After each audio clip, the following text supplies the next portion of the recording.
It's the important clash between Ganges Grandmasters and Fyers American Gambits. There you see Richard Rapport with the white pieces taking on Javokhir Sindarov.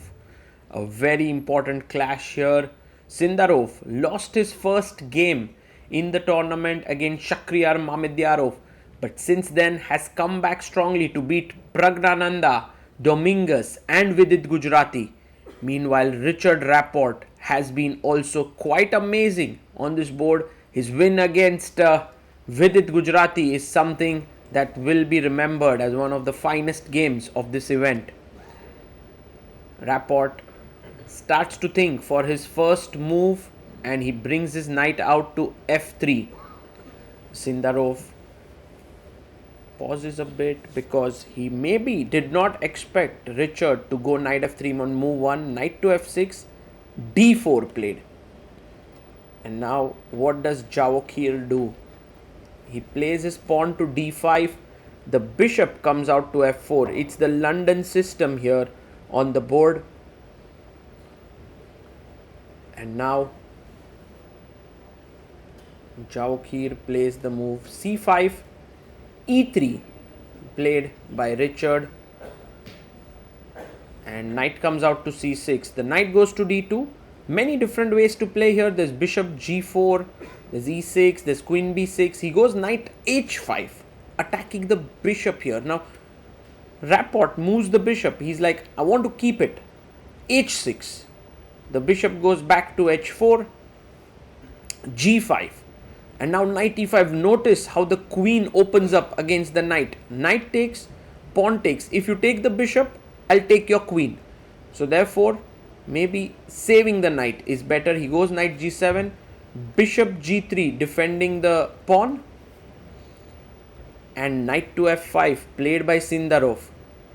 This could very well be all part of his preparation at the World Cup. He worked so hard for a month. e4 played, attacking the knight and the pawn. That's a very interesting move by Richard, because if you take on e4, he wants to take back with the knight. And Javokhir takes, knight takes. Do you trade the queens? If queen takes queen, there's rook takes. So Sindarov decides to keep the queens on the board. He goes queen b6, attacking b2. Bishop comes to c4. Now this is typical Rapport chess. He's luring his opponent to come and take this pawn, which would be a bad move. So check, c knight d2, and bishop g7 quickly played by Sindarov. And now Richard Rapport has to think, because knight g3, bishop e5 is hanging. He goes c3, which is a playable move. Queen takes b2 taken, and now the c3 pawn is hanging. So knight e4 is a good move, but he goes rook b1. A big mistake, because he's given up 2 pawns now. b2 falls, also c3 falls, and now the onus is on Richard to prove his compensation.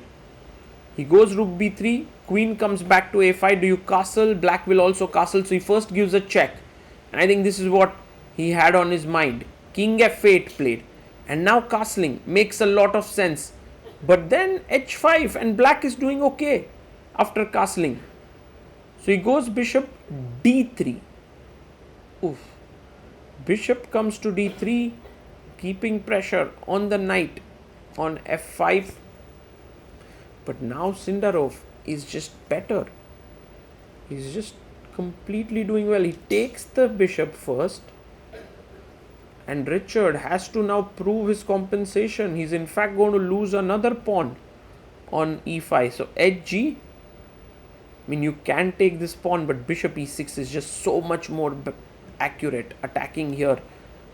He plays bishop e6. Sindarov, he's not going to let this position go in any way, in any shape or form. Takes.